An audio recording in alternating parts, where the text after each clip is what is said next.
There's no feeling more intense than starting over. If you deleted your homework the day before it was due, as I have, or if you left your wallet at home and you have to go back after spending an hour in the commute. If you won some money at the casino and then put all your winnings on red but it came up black. If you got your best shirt dry cleaned before a wedding and then immediately dropped food on it. If you won an argument with a friend and then later discovered that they just returned to their original view. Starting over is harder than starting up. If you're not ready for that, like if you've already had a bad day, then what you're about to go through might be too much. Feel free to go away and come back. I'll be here.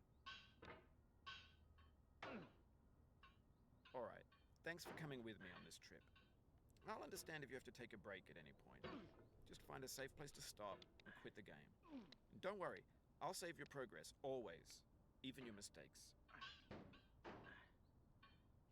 This game is a homage to a free game that came out in 2002, titled Sexy Hiking. The author of that game was Jazuo, a mysterious Czech designer who was known at the time as the father of B games. And B games are rough assemblages of found objects. Designers slap them together very quickly and freely, and they're often too rough and unfriendly to gain much of a following. They're built more for the joy of building them than as polished products.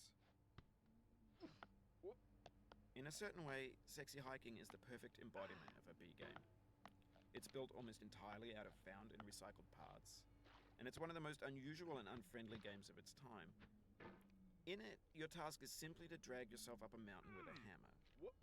And that act of climbing, in the digital world or in real life, has certain essential properties that give the game its flavor. No amount of forward progress is guaranteed. Some cliffs are too sheer or too slippery. And the player is constantly, unremittingly in danger of falling and losing everything. Anyway, when you start Sexy Hiking, you're standing next to this dead tree that blocks the way to the entire rest of the game. It might take you an hour to get over that tree, and a lot of people never got past it. You prod and you poke at it, exploring the limits of your reach and your strength, trying to find a way up and over.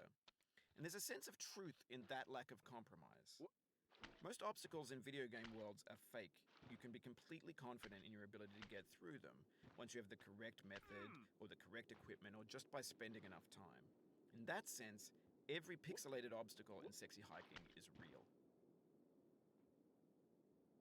The obstacles in Sexy Hiking are unyielding, and that makes the game uniquely frustrating. But I'm not sure Jazuo intended to make a frustrating game. The frustration is just essential to the act of climbing, and it's authentic to the process of building a game about climbing. A funny thing happened to me as I was building this mountain. I'd have an idea for a new obstacle, and I'd build it, test it, and it would usually turn out to be unreasonably hard. But I couldn't bring myself to make it easier. It already felt like my inability to get past the new obstacle was my fault, as a player rather than as a builder. Imaginary mountains build themselves from our efforts to climb them, and it's our repeated attempts to reach the summit that turns those mountains into something real.